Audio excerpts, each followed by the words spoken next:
Bakhmut inyuma y'amezi menshi hari uguhangana kudasanzwe hagati y'ingabo za Wagner Group hamwe n'igisirikare ca Ukraine kuri uyu wa 21 z'ukwezi kwa gatanu umwaka wa 2023 vyemejwe ku mugaragaro yuko uyu muji wa Bakhmut abarusiya bita Artemovsk wamaze kugwa mu maboko ya Wagner Group kuri uwo akaba ariyo iwugenzura ijana kwijana. Yevgeny Prigozhin asanzwe arongoye umutwe wa Wagner Group yatangaje aya majambo akurikira ati: kuri igicamunsi c'uyu wa 21 z'ukwezi kwa gatanu umwaka wa 2023 isaha 6 z'umuhingamo twafashe umuji wa Bakhmut ndetse uyu muji wose uri mu minwe yacu. Twafashe tugenzura inzu ku nzu. Bakhmut ni yacu, agace gatoyi ka metero 125 kari gasigaye karimwo amazu maremare kose twakigaruriye. Urugamba ntigwari rworoshe namba kuko rwatwaye imisi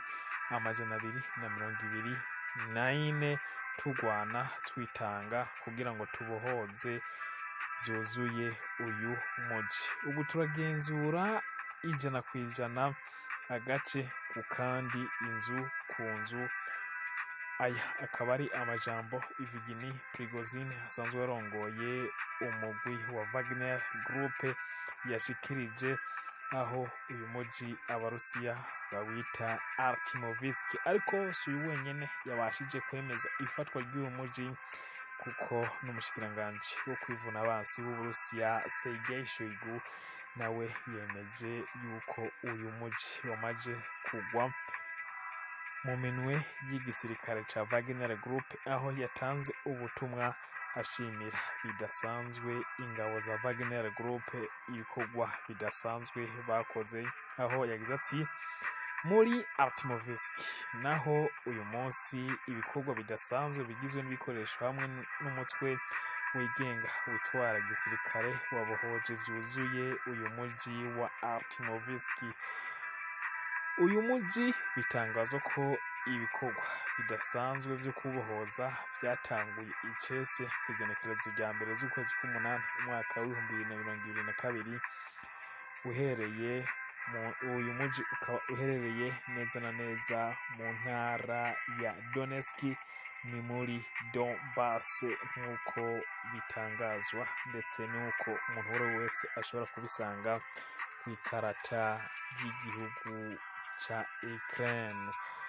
Donetsk rero na gace k'ingenzi, ndetse na Bakhmut na gace gari gasanzwe karimwo k'ingenzi cyane kuri runo rugamba kuko karimwo amabarabara abasha gushikana ibigwanisho hose muri Donbass. Urugamba rwo kubohoza umuji wa Bakhmut ni rumwe mu rugamba rurerure rwatwaye ubuzima cyane rw'abasirikare benshi, ndetse akaba ari urugamba benshi bakunze kwita urugamba rw'amaraso battle field. Mu ijambo ryavuye muri presidence y'Uburusiya Kremlin nyuma y'itangazo ryo gufata umuji wa Bakhmut, bemeje kuzoha abagwanyi bagwaniye nk'uyu muji imidare y'ishimwe, aho bagize bati: Vladimir Putin arashima cyane agakeza Wagner Group n'ama-unité yose y'uyu mugwi ndetse n'abasirikare b'Abarusiya muri rusange bitanze bagatanga ubufasha ngo uyu muji wa Artemovsk ubohozwe, ndetse uwagize ico afasha wese azoronswa imidare y'ishimwe.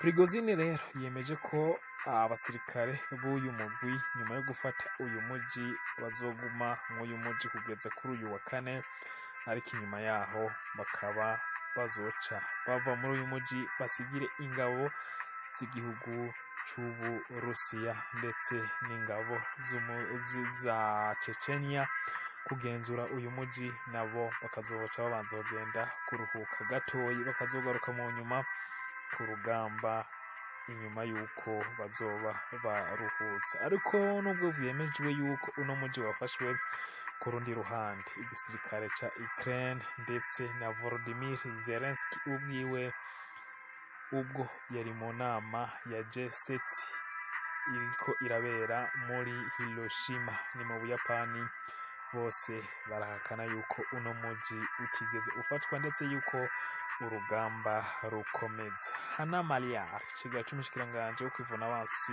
wa Ukraine we yemeza yuko kino gisagara ca Bakhmut kitarafatwa namba, ndetse yuko ku mirongo y'urugamba ibintu bikomeza. Yagize ati ku mirongo y'urugamba birakomeye cyane, ubu abasirikare bacu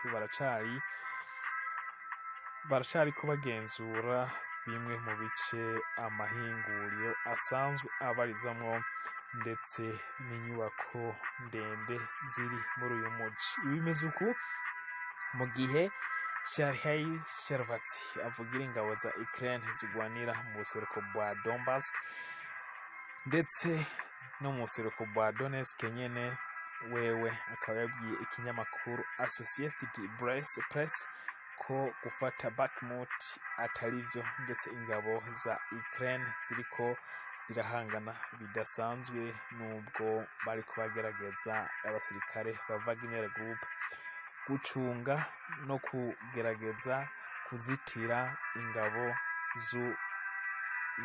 za Ukraine.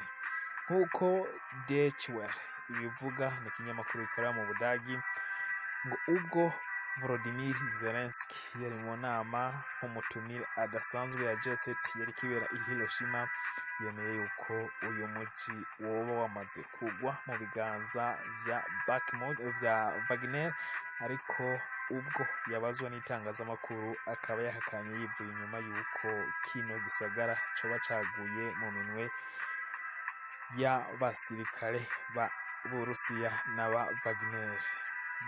Perezida Volodymyr Zelenshyy yishura kibazo c'umunyamakuru niba koko kino gisagara cafashwe, yishuye ati ukwiye kumenya icambere ko muri Bakhmut ata kintu gishasha kiriyo, vyose vyarasambuwe. Yongeyeho avugira ati mu masaha 28 aheze umwasi yagerageje kudutera nubwo bitigeze bigira ico bishitseko.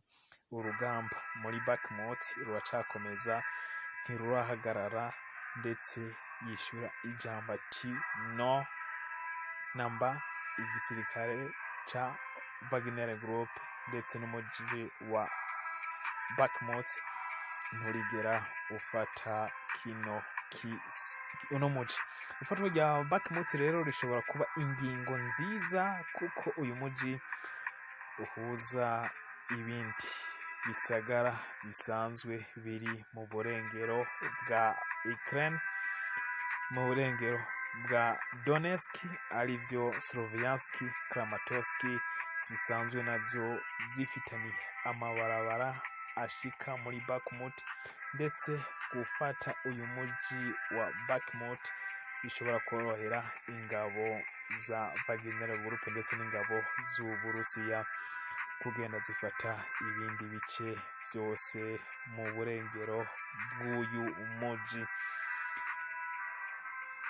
Bimeze uko mu gihe mu nama ya G7 rero ubwo Perezida Volodymyr Zelenshyy yari yayitabiriye, Joe Biden nawe yari asanzwe irimo n'abandi bategetsi badasanzwe bo mu bihugu bishika indwi arivyo Canada, Ubufaransa, Ubutaliyano, Ubuyapani, Ubudagi, Ubwongereza hamwe na Leta Zunze Ubumwe za Amerika. Nabo nk'uko vyandikwa n'ikinyamakuru CNN yuko Perezida Joe Biden yemereye igihugu ca Ukraine ndetse n'ibindi bihugu vyose bisanzwe biri ku mugabane wa Buraya gutanga ibigwanisho n'indege za gisirikare zifise ubuhinga budasanzwe za F-16, ndetse igihugu ca Leta Zunze Ubumwe za Amerika akaba cemeye kuzofasha abasirikare ba Ukraine kubaha imyimenyerezo ya gisirikare. Yongeye anemeza guha Ukraine ingabire igizwe na miliyoni amajana 375 z'amadolari y'Amerika zishingiye ku bigwanisho n'ibindi byose vyankenerwa ku rugamba kugira ngo igisirikare ca Ukraine kibandanye guhangana n'igisirikare c'Uburusiya ndetse intara zose zigaruriwe zibashe gushikwako. Biden yemeje ko kuva inyuma ingabo za Ukraine zitanguza urugamba yuko iteze kubashigikira ndetse yuko atiteze namba kudohoka. Yagize ati ivyo abanyagihugu ba Ukraine bagwanira nivyo bageraho isi yose irabizirikana. Nukuri ni ibintu bidasanzwe. Twese abagize G7 tukuri inyuma ndetse twiteze kutazogutererana ku mirongo y'urugamba. Bimeze uko rero mu gihe Volodymyr Zelenshyy nawe yari umutumire adasanzwe mu nama ya G7 aho yashitse rero kuri uyu wa gatandatu igenekerezo rya 20 z'ukwezi kwa gatanu mwaka wa 2023. Akaba yashitseyo avuye muri Arabia Saudite aho naho nyene yari yitabiriye inama ihuza ibihugu bikoresha icyarabu Arab Summit League. Akaba rero yaciye yerekeza aha mu Buyapani aho ihangiro ryiwe ari iryo gusaba ibihugu by'uburengerazuba kumuha ibigwanisho ndetse no kumuha indege za gisirikare no gufatira ibihano